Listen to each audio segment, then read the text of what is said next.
Hello everybody, this is Wolfgang von Latman with chaliceofimmortality.com. In this lovely video that I'm about to express here and share with the world, I'm going to be talking about cortisol. Okay? Cortisol. So cortisol has become a bit of a buzzword as of lately. We constantly hear, these health bloggers and whatnot talking about this magical herb that can lower cortisol levels. And oh, I take this herb to keep my cortisol levels low. And, the fact of the matter is a lot of times it's just a buzzword used to market a product, and it loses any logical mechanistic meaning behind the word. A lot of people kind of just assume like, oh, cortisol's bad. The best thing to do is to take all these herbs and things to lower your cortisol levels. And I should always try to keep my cortisol levels low and yada yada. Now, that couldn't be further from the truth. Now, listen. First of all, most of the herbs that are said to lower cortisol, in reality, these can make you feel much more balanced, and a lot of them balance cortisol levels. It's very, very common for people to have chronically high cortisol or just high stress levels, which can actually cause low cortisol, believe it or not, because, when you are constantly excreting a hormone, this can actually cause a desensitization to that hormone, such as, excessive dopamine or drugs that, constantly rob dopamine or something of that nature. That's a very nuanced thing to discuss. It can go both ways. But essentially, balanced cortisol is a great thing, okay? Not low cortisol and not high cortisol. So first of all, what exactly is cortisol? So cortisol is a catecholamine. It is a hormone that is entirely directly related to the stress response. Now there's a number of different neurotransmitters and hormones and other chemicals in the body, in the brain, that are directly responsible and related and influenced by the stress response, okay? Dopamine, adrenaline, noradrenaline, or epinephrine and neuroepinephrine. These are all catecholamines, and they're all related to the stress response. And there's a multitude of others as well, okay? They're all interrelated, all right? They're all interrelated. So, the antagonists of dopamine, or you could think of them that way, would be things like serotonin, or more so things like GABA, and they are also related to cortisol and dopamine and the other catecholamines. Anytime you think of cortisol, you should also be thinking of adrenaline, noradrenaline, and dopamine, okay? And the antagonists of these things are things like GABA and sometimes serotonin. So when you raise GABA, you lower cortisol and you lower adrenaline, noradrenaline, and dopamine. And when you have these antagonists like GABA and they're raised throughout the day, this is not a good thing. It's not a good thing to have low cortisol all the time. So, but when you have high GABA, you have low cortisol. And when you have high cortisol, you're going to have low GABA. And high cortisol also usually relates to high levels of glutamate. And glutamate is the opposite of GABA, by the way. And you're going to have high levels or high activity of dopamine receptors. Now, high activity of dopamine receptors does not mean high levels of free dopamine or dopamine as a neurotransmitter. And different, dopamine on different receptors is going to give you a different effect as well. Different effects, okay? But anyway, essentially the main things you need to know is that, so cortisol is directly related to waking you up in the morning, or waking you up in general. So in a perfect world, we would go to bed at sundown and we would wake up at sunrise. cortisol levels are supposed to start to lower progressively as the day goes along, depending on sunlight and light exposure.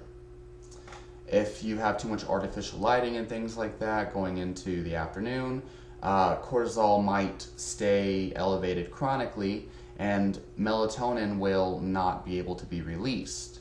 This is why whenever I go to bed, I always cover my eyes with a dark towel or something like that, or you can buy a face mask or anything like that.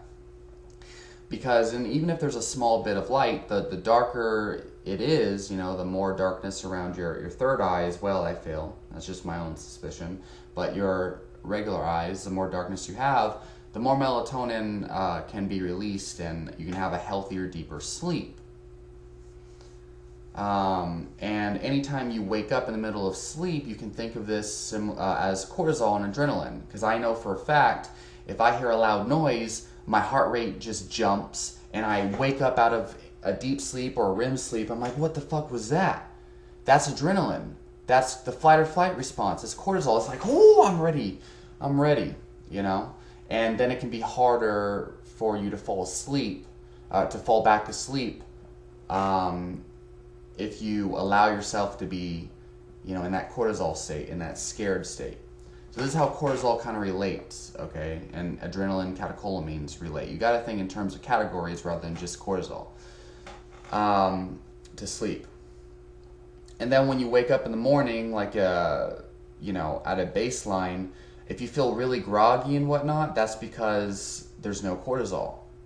So coffee is one way that people elevate cortisol in the morning to give their brain and body that stimuli to wake up, okay? Another way you can do this is to go outside in the sunlight. The reason why a lot of people feel groggy in the morning is just because they spend too much time trying to go back to sleep, pressing the snooze, and getting that 15 minutes of inefficient sleep. It's only going to make them feel worse. Instead of jumping up, standing up, and getting the cortisol going. All right? Cortisol is very beneficial when you're trying to wake the fuck up. That's why, I know that sounds stupid to most people because they're weak. Slap yourself as soon as you wake up. Boom, you're woken up. No more lethargy. When I slap okay, now I'm looking crazy. When I slap the fuck out of myself, I'm ready. I'm feeling ready now. I'm like, ooh, and I literally just spent 3 hours in the gym. I haven't eaten all day, by the way. I feel great. Slapping yourself will wake you up. Okay, because when you get slapped, it's that adrenaline response. That's why at first you might feel angry. It's the cortisol, it's adrenaline, it's a fight or flight. You need that when you wake up. Another thing is a cold shower.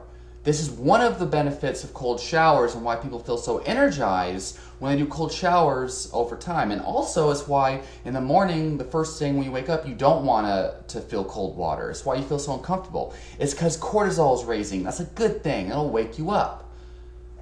Splashing cold water on your face, The reason you're not waking up in the morning is because you don't want to feel that cortisol. Because you're scared of waking up. You can also go out in the sunlight.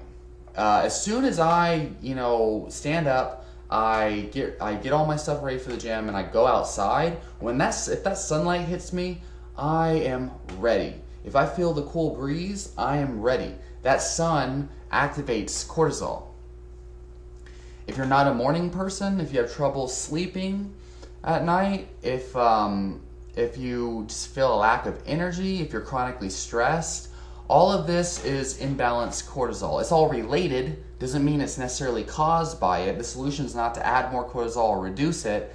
It's to, rethink your entire lifestyle and make adjustments to allow for healthy stress and healthy energy. Okay? It's common sense, but it's hard to think with using common sense if you are already chronically stressed and whatnot. Anyway, so a lack of energy, and those people who have no motivation and they don't have that drive and they're always just go with the flow, they're probably high GABA and low cortisol.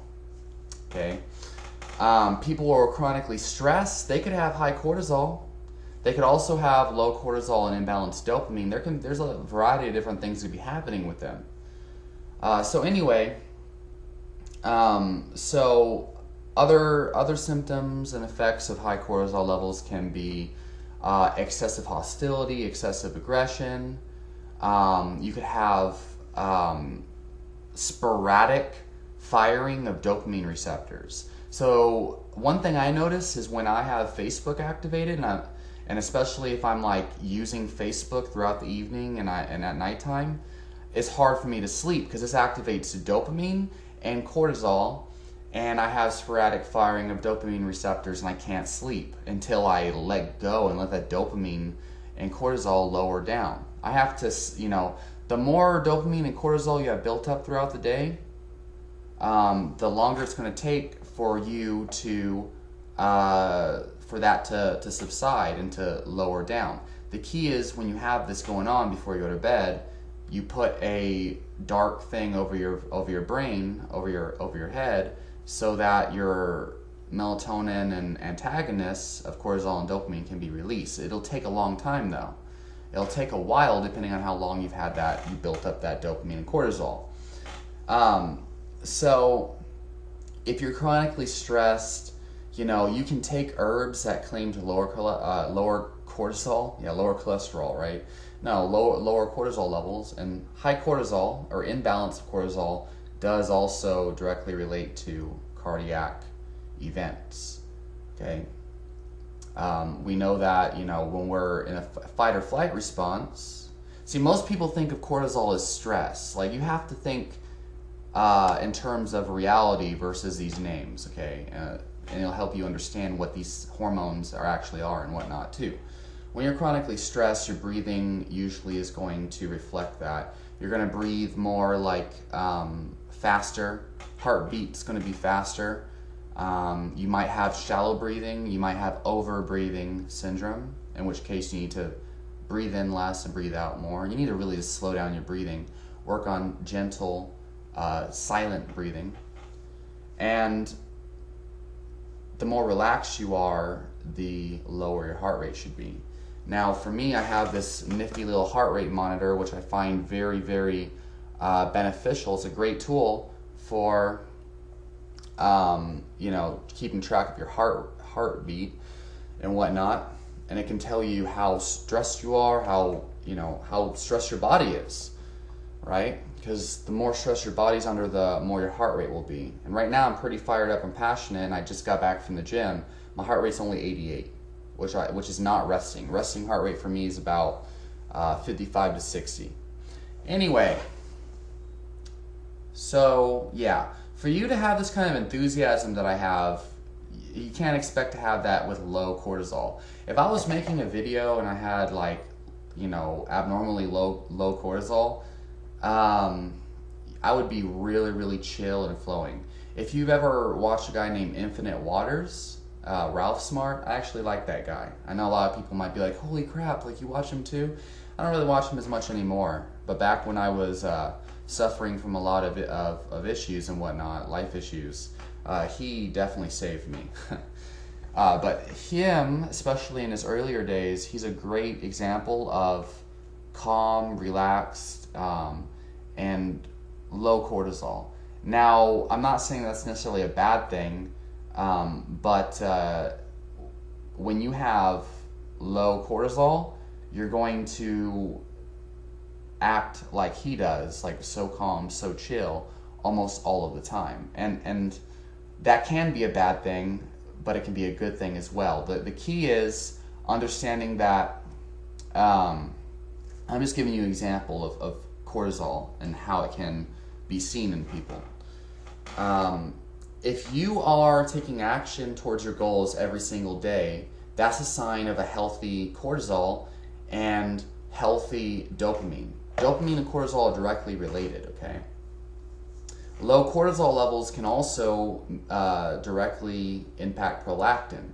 Low cortisol means high prolactin. And that can be great for you no-fappers because high prolactin means a lack of sexual interest. And keep in mind, this all, maca root, gelatinized, not raw, gelatinized, is going to regulate dopamine and prolactin. It also directly works on cortisol levels. And this can explain the sex drive thing. and why you get such a great sexual boost from good maca root.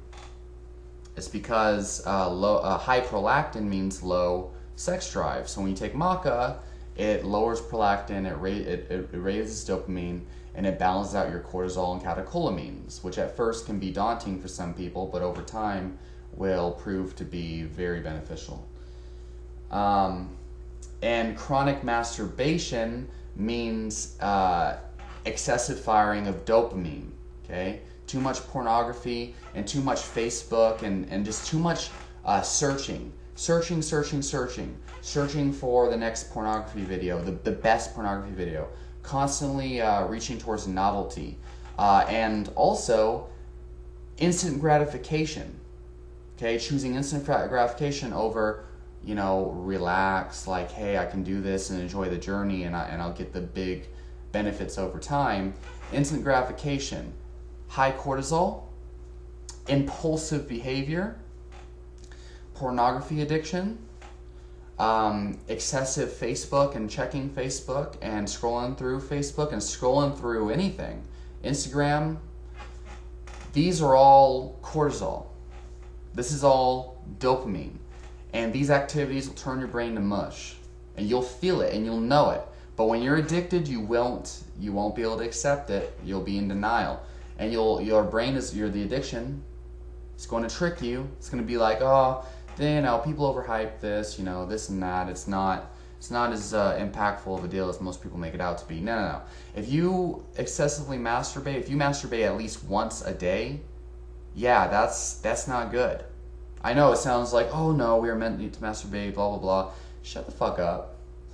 Come on, man. Be honest with yourself. Like, oh, once a day is not that bad. It's not an addiction. Yeah? Well, can you go a whole month without it? No, man, because, you know, it's biological, man. Like, we're meant to do it. It's not that I'm addicted. It's biological. Please. Okay? Please. That's like, you know, like, oh, like, you know, we're biologically meant to eat. You know, but you should be able to go without food for, you know, 2 to 3 days. Otherwise, that's a sign of imbalanced glucose levels and imbalanced hormone levels. Like, oh, you know, you're being crazy, blah, blah, blah. No.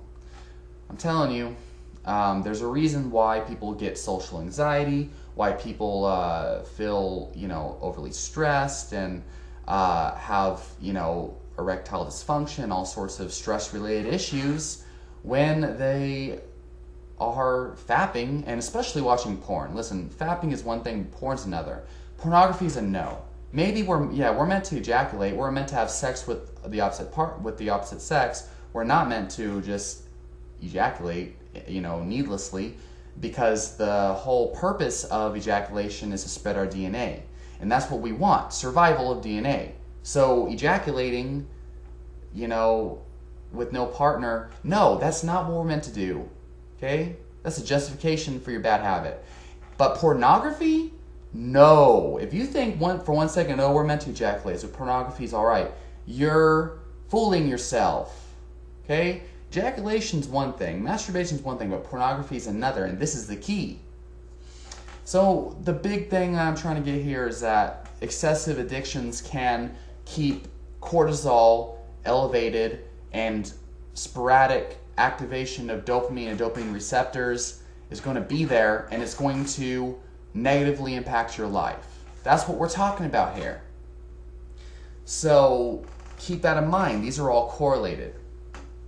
And I mean, there's a lot of very scientific and in-depth details I can get into, and all the relations with cortisol and neurotransmitters and whatnot.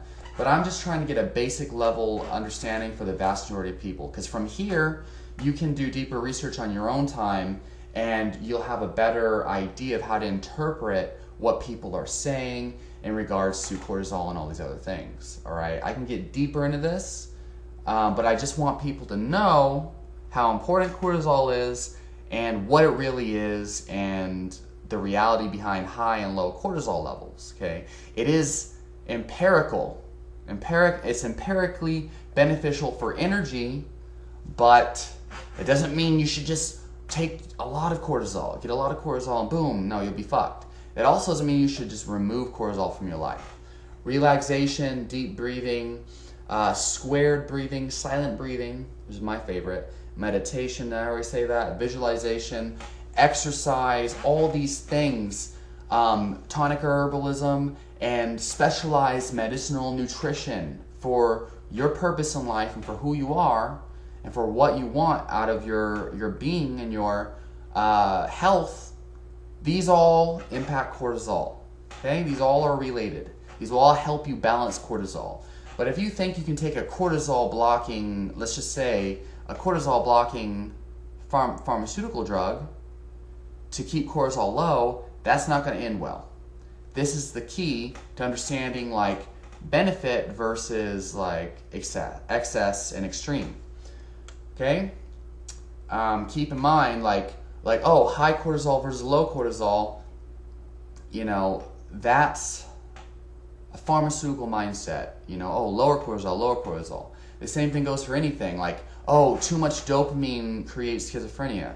Listen, it's much deeper than that. That's a pharmaceutical, ego, arrogant, mainstream medicine type way of looking at it.